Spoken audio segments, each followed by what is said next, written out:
I think there's 3 pillars that you can build wealth on. Entrepreneurs, that's how most people build wealth. They get really good at a skill and they build a business around it. The second is investing. Okay, I'm making money from my business. How do I invest it wisely? But the third pillar of wealth is...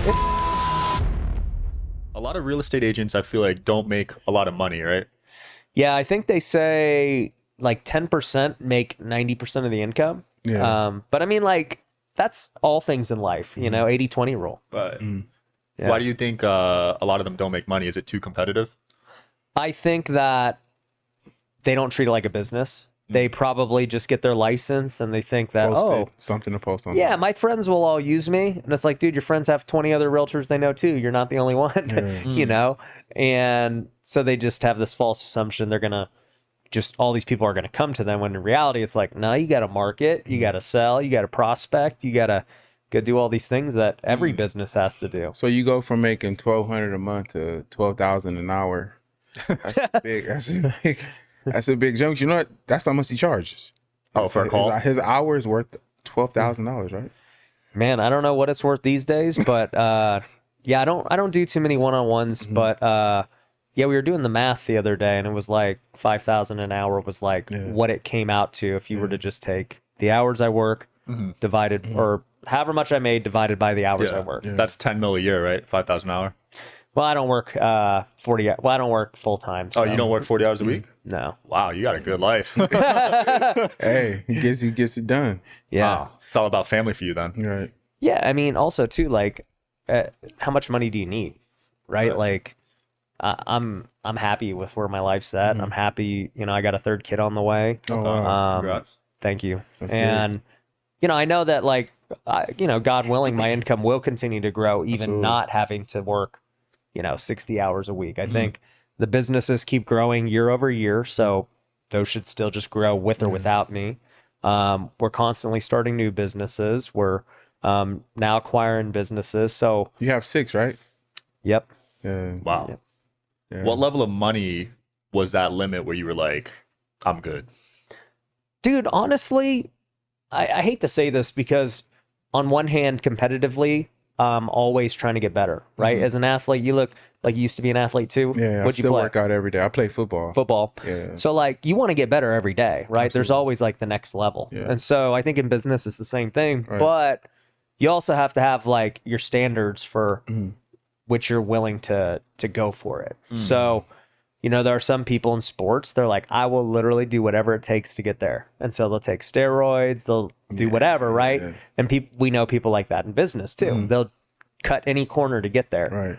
Right. For me, it's like, man, I want to be the best business person I can possibly be within my own constraints of, hey, I only want to work these hours, these days. Hey, I'm not going to be in these types of industries. Hey, I'm not going to partner with this type of person Right. no matter how much they could make me, right? Like, so I think life's all about that, is like figuring out what game you're going to play in, Right. what are the rules, And play that game. and play it to the best of your ability. What do you think the play is with JP Morgan purchasing all that real estate? What do you think that's about? Do you feel like they want to control a certain percentage of the market so that they can, you know, have a huge say so in where the prices go? Or I haven't heard about what they're doing in real estate. I mean, like if you just look at JP Morgan in general, Yeah. I mean, they just They got everything. they own everything. It doesn't, yeah. real estate's probably just a micro piece of yeah, I mean, they just bought First Republic Bank. They, Yeah, I saw that. you know, they bought $1 billion in real estate. Yeah, Yeah. Really? yeah. That's probably not that much for no, them. that's not that much Yeah. for them. But I was talking to, because they just bought First Republic for like 200 million or something. Yeah, That's how much they had under assets. But I was telling somebody this the other day. They're like, so what bank is the safest? None. And well, I'm like, yeah, none. But JP Morgan would be the safest. I mean, the literal JP Morgan bailed the US out of the Great Depression. Like the entire banking system was going to collapse 100 years ago. Like, go read about it. Like literally the president called him. They're like, yo, JP, like it's about to go down and we don't know what to do. Yeah. Wow. And he cut the deal together to make everything survive and to, you know, get the U.S. where it is today. And it's like, you see the same thing happening now. JP Morgan's still doing it. I actually, they weren't connected events, but I actually just moved my money to JP Morgan. And JP Morgan's different than Chase. Chase is kind of like their, I don't know, normal person bank. Anybody can bank with Chase. Okay. The peasant bank. So JP Morgan is only ultra high net worth people. I think you have to have like a $10 million plus net worth to bank with them. Bank with them, Yeah, like you can't just go open an account at JP Morgan. Yeah, no. And so they had been talking to me for like 6 months about like moving money over there, and you know, they wanted to manage just different things. And so finally, we did it, and then all this other stuff went down. I'm like, yeah, if I'm gonna trust somebody, it's gonna be people bailing people out. The guy who's always bailed people out for 100 years. Yeah. So what's the difference between the banks? Is there higher interest or anything? So, I mean, once you get to that level with like JP Morgan, and I'm not even like I'm probably their poorest client, right? Let's just put it that way. So they are all about relationships. So before, like when my money's at Wells Fargo, I don't know about you guys, but Wells Fargo doesn't give me anything. Like I get no special treatment. It's scary to bank there. No, and like they don't even know who I am, right? I'm just a number to them. JP Morgan, and you know, once you get to these higher end things, are all about relationships. And so to give you an example, one of the reasons why we switched over there was I bought a new house and we were refinancing it, and I had some issues on the refi with a different lender. Right. So I said to them, I said, hey, what could you do on this house? The house was appraised for 3.9 million. I was trying to get a loan for 3 million. And they said, here, let us run all our stuff. And they're like, yeah, we can do it. And they're like, we just have our own funds. Like we don't need to go through the typical underwriting and all these things that other banks go through. Like if you bank with us, we don't even really want to do mortgages. It's not our specialty, but we'll do it for you because that's the relationship. Wow. And I was like, so what's the rate? What are the fees? They're like, there are no fees. Like we're just doing it. And what? Yeah. And so it's just 0%. Well, not the interest rate, the fees. The interest rate's still going to be cheaper than everything else. Probably going to be like 6%. Yeah. Wow. This is a one-on-one conversation he's having. This isn't like direct. This is like we'll do it for you type. Yeah, and so that's what these guys do. Once you get to those kind of levels, it's all relationships. That's sick. I want to get into some of your interesting spending habits. I saw you spend $2,000 a week on food. I spend a lot of money a week on food. Yeah. Yeah. Why do you? That's a lot. Yeah. Break that down for me. So we've had a personal chef for like the last year, maybe a little over that now, but that's basically like $200 a day. So it's like, and that's just for dinner. That's not like the whole all day. A week is 7 days, right? 5 days. Oh, 5 days. Yep. So that's $1,000, you know, on the weekdays. And some days we do less than a full week, but whatever, right? I don't get them the whole week because we like to go out still. So on the weekends, you know, go out and eat. And so like if my wife and I go on a date night, you know, we might spend $300, $400, $500 for that night. And if we go on two, or we bring friends, or we like 1,500. Yeah, it's coming out to like 1,500, 2,000 a week. Got it. Yeah, it's easy to do that in Vegas. Yeah. These restaurants are expensive on the strip. I value experiences, you know, like I don't have like all these cars or like crazy stuff. Like I would rather just build my businesses, invest wisely in real estate, and then spend the rest on experiences and all the things I want to do. Like traveling and stuff. Yeah. Like I was just in Dominican 2 weeks ago. Nice. How was that? It was beautiful, dude. So good. You know, we're going to Costa Rica in 2 weeks. Wow. How often are you traveling? Well, my wife's pregnant right now, so like we're going a lot because we're trying to go now because probably in like 2 months, all of travel is done for the next 6 months, 9 months. So we're really like, all right, where are we going next? Where are we going next? But yeah, I mean, usually we'll go on one big vacation once a quarter.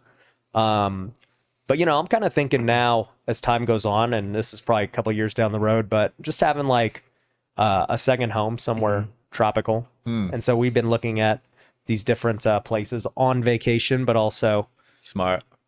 investing. You also spent nearly $500,000 throwing a party. When did I do that? Last week. I think you're referring to my event. Your event. Yep. Okay.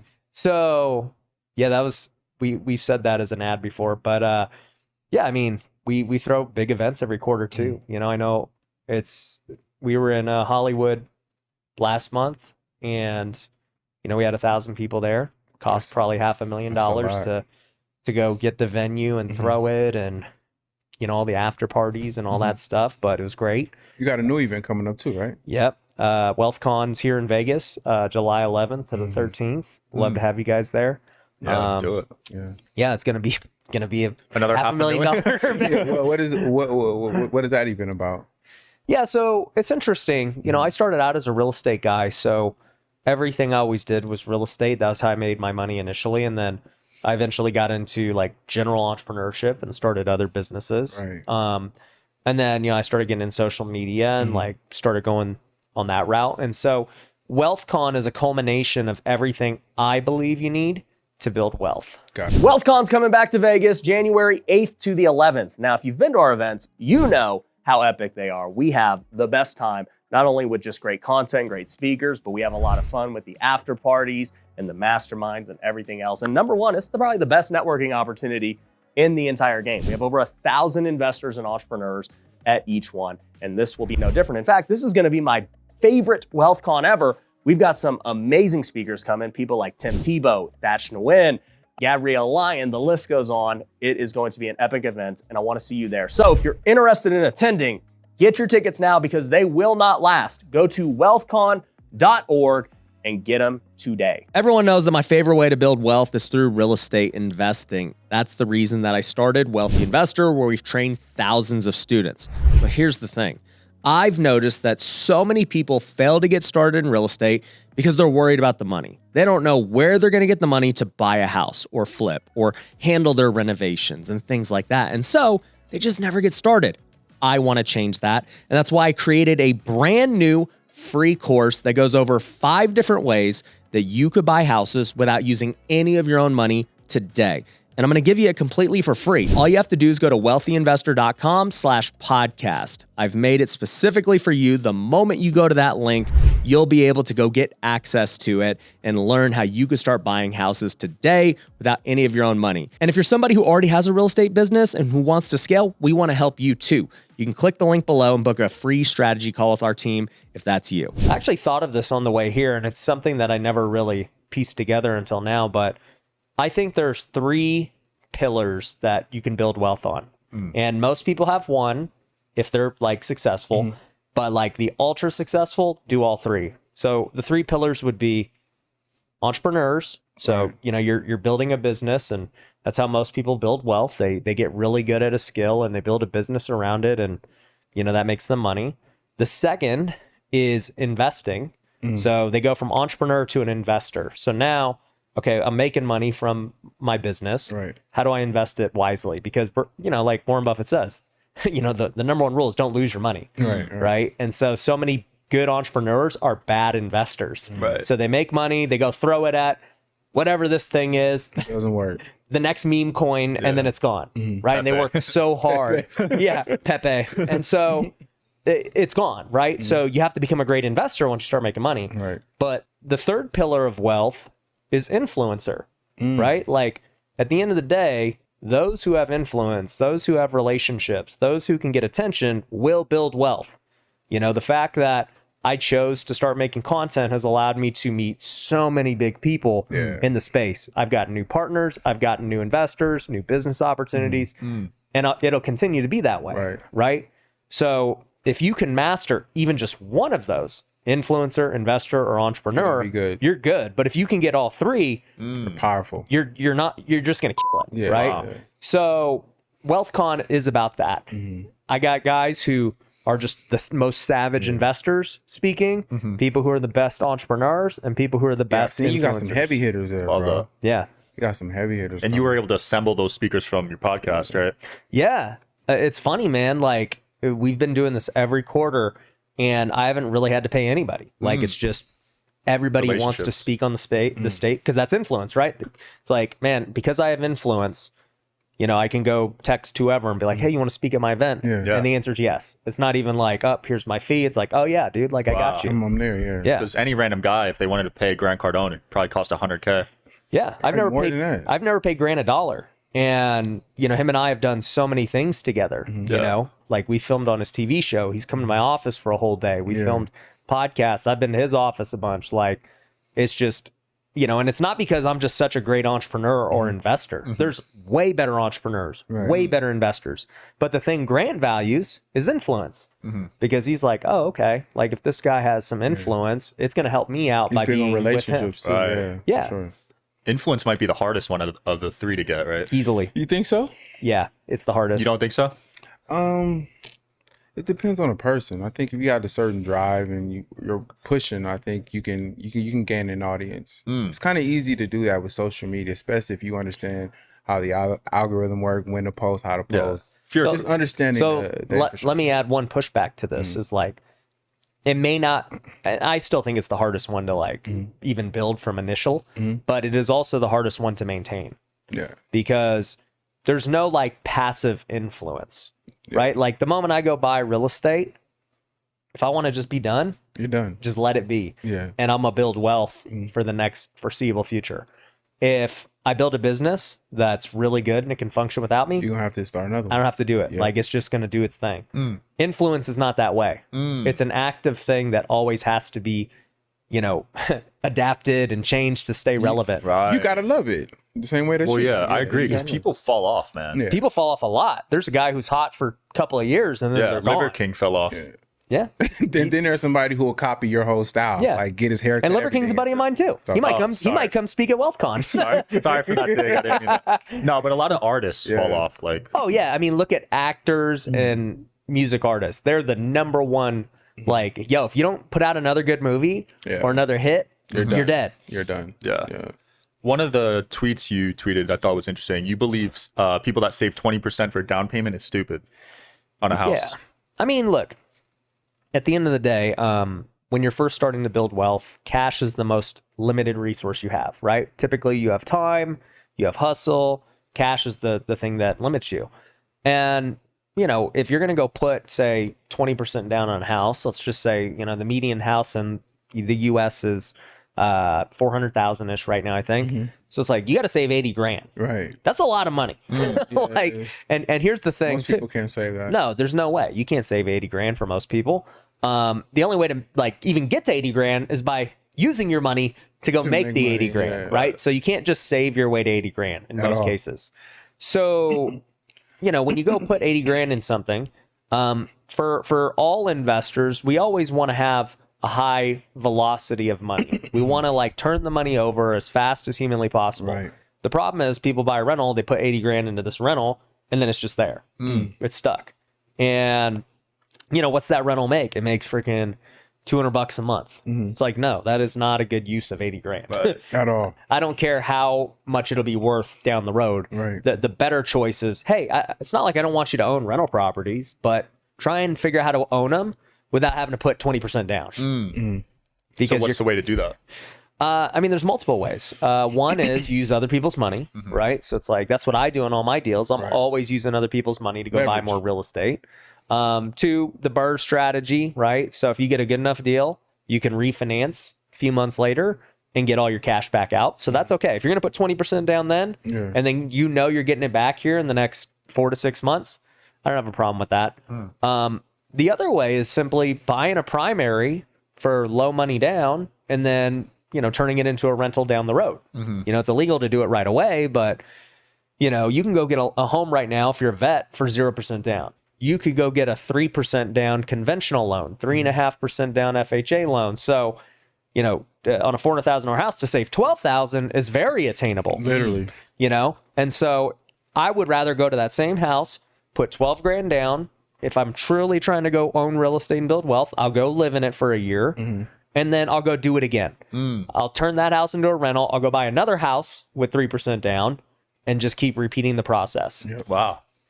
I need to use that strategy. I mean, I haven't bought a house yet, so I could use that. I mean, it's most people, because most people are locked into the 20% down. So Yeah.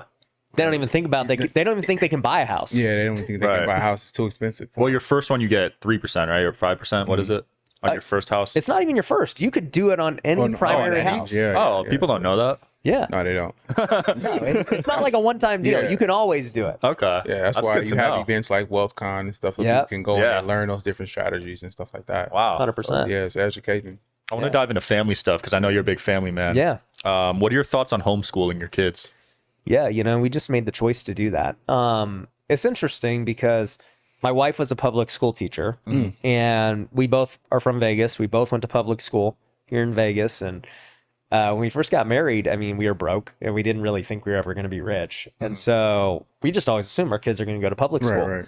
Then, as we started to make some money, we were like, all right, probably we'll put them in private school, like that's just what you do, and whatever.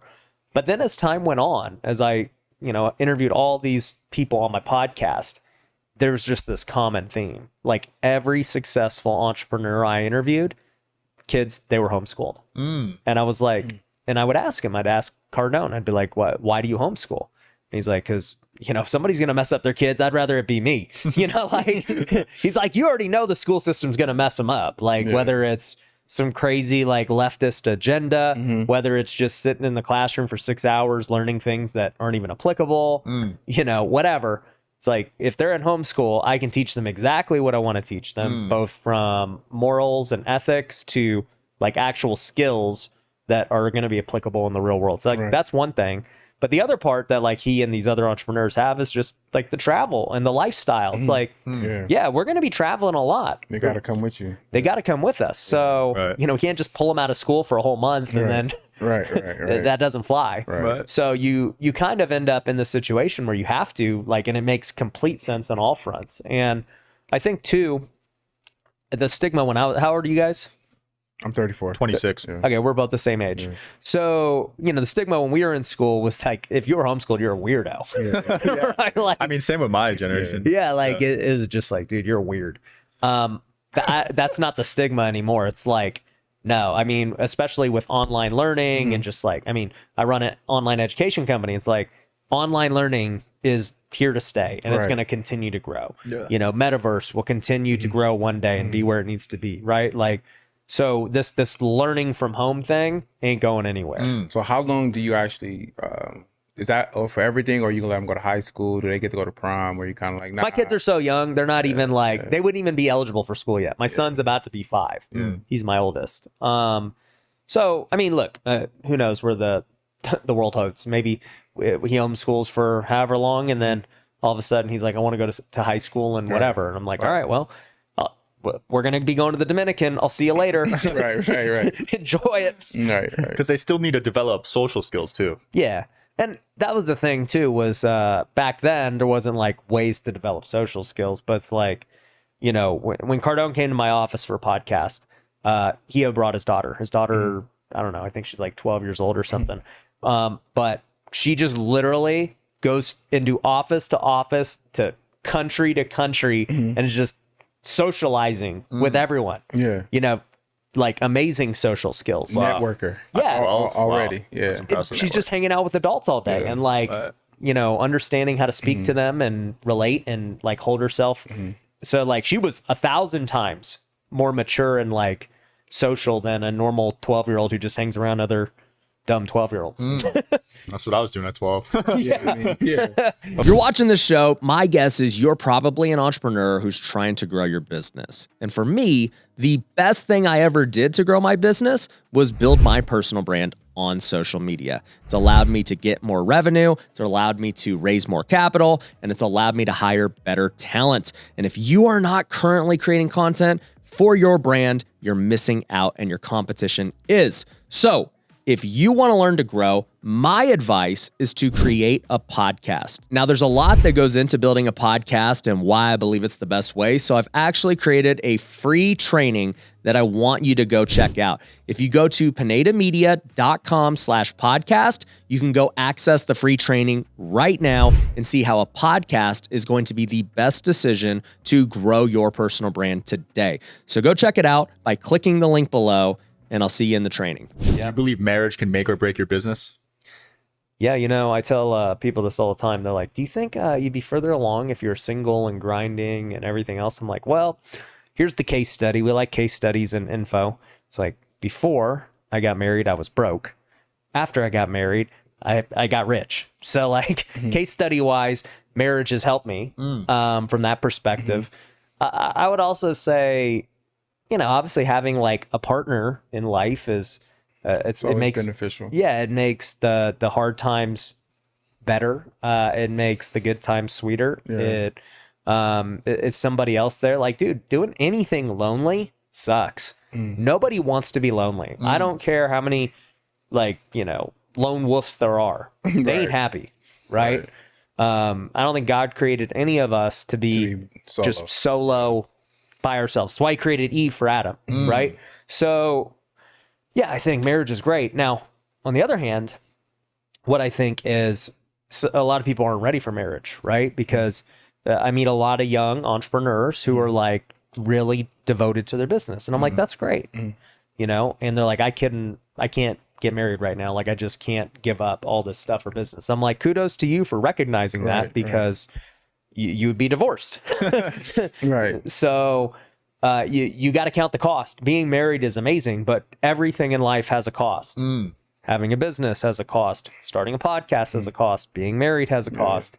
Having all three has a cost. Having all three has a cost. Then you decide to have a kid. That has a cost. Yeah. So you have to decide, like, do your cost benefit analysis. Right. This is the cost of having a wife. There's financial, emotional, there's all these things.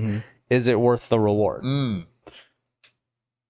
What did you learn about your body when you took the 10x health test? Because I just took that a few months ago. Oh, did you? Yeah. What'd you find out about your body? Found out a lot, man. I'm really happy I took it. Like, I had a lot of deficiencies, vitamin wise, and some stuff I needed to work on for sure. Yeah.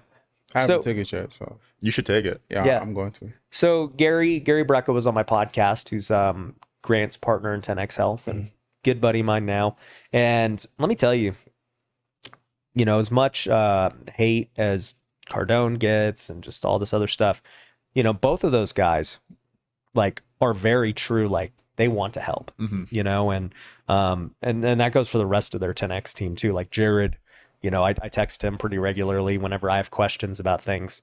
But, you know, like Gary, you know, he came on the podcast. We talked about a lot of different health things. We reviewed my my results on the 10x health test, and it was super eye opening. But, you know, after the podcast, we started talking because I had a few things I wanted to ask him. So, like, my son has some special needs, and I was like, hey, like, have you ever heard of like any treatments or anything that we don't know about? Because, like, here in the US, they just, like, if it's not FDA approved, which is like a huge scam, like, it's just a money making scam. Yeah, like, FDA approved. Yeah, like, then you can't do it, right? And so, you know, long story short, he got us hooked up with this stem cell research and these just different things, and so we've been doing that, and it's been super good for him. Wow. Really? Yeah, and you know, like, they literally, his team comes to our house whenever they're in Vegas, and they do it, and it's like great. Wow.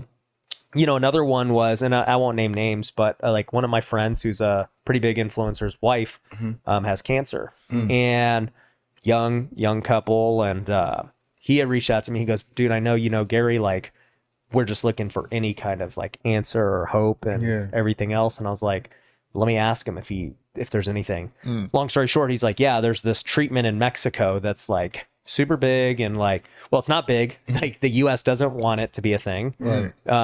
Because at the end of the day, like, the government makes so much money, or these pharmaceutical companies, government, whoever, makes so much money on sick people. Like, that's Absolutely. yeah, like 75% of the pharmaceuticals in the world are consumed by the US alone. Whoa. That's crazy. That's the statistic.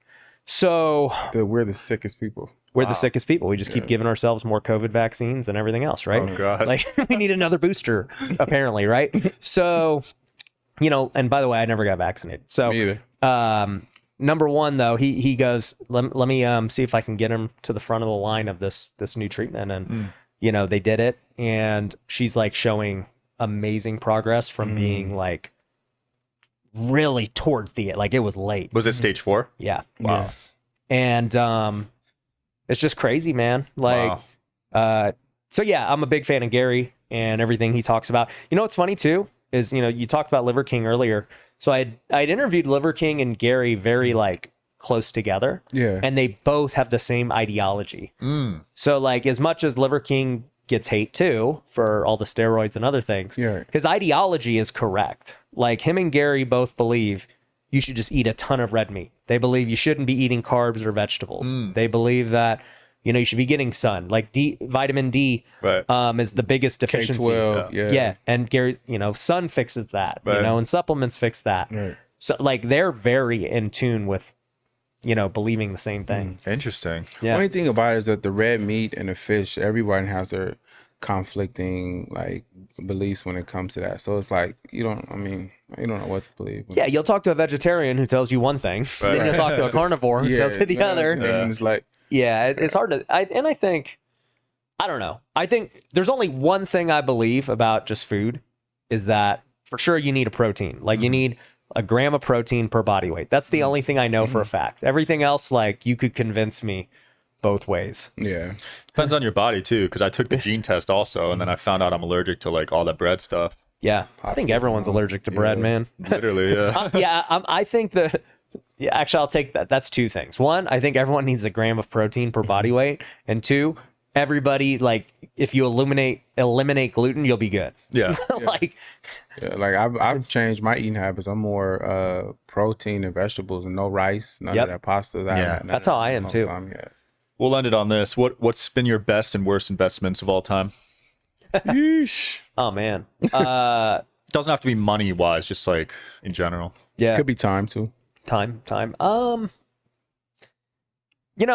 always like a optimistic guy. So even like on my failures, I have a hard time even remembering them because I'm just like, no, that was like, Learning. there was a experience. thing that made me able to do this next thing because I Right. did this, right? Yeah. That makes sense. So it's hard for me to just be like, yep, that was a complete, just terrible investment, whatever. But that being said, like, I'll say this, just like on the real estate side, like I've lost millions of dollars over my, 10 plus year career on just like bad deals. And it doesn't matter how good I get at evaluating deals. I've bought hundreds of homes and apartments and other things. And like, you still can lose.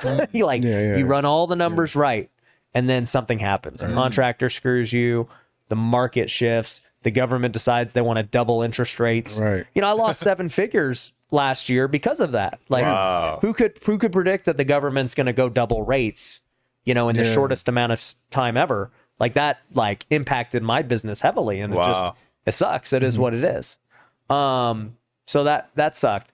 Now, did I still get through it? Yeah. I mean, thankfully, we had also a lot of properties that were winners to offset it. I had rentals that I could sell to offset it.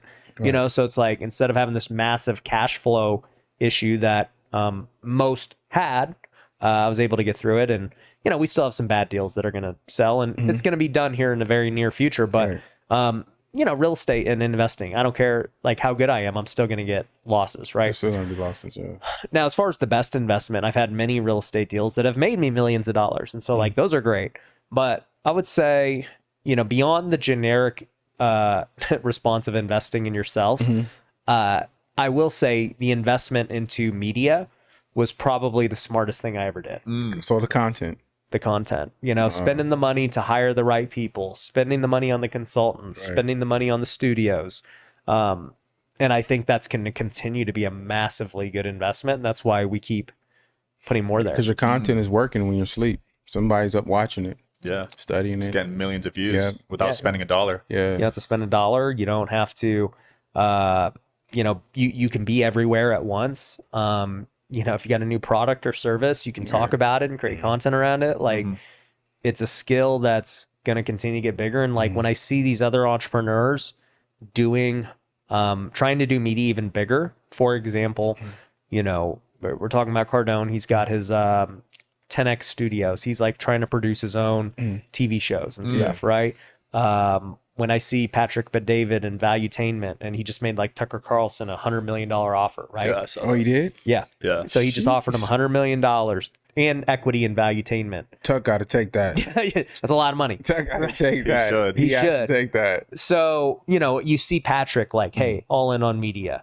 You look at Dave Portnoy with Barstool. He sold it for $600 million. Yeah, you look that's at a big move. like I see all these guys saying the same thing, doing the same moves, and you're like, yeah, they know. Yeah. This is where it's at. Facts. If you make 400 grand and you're in this room, you should not feel good about yourself as a father and as a husband. Now, could I have said it a different way? Should I be saying things differently? I'm asking you as a peer. Why do so many people want me to go to jail? Why do I get them? Why do I get so many? I don't do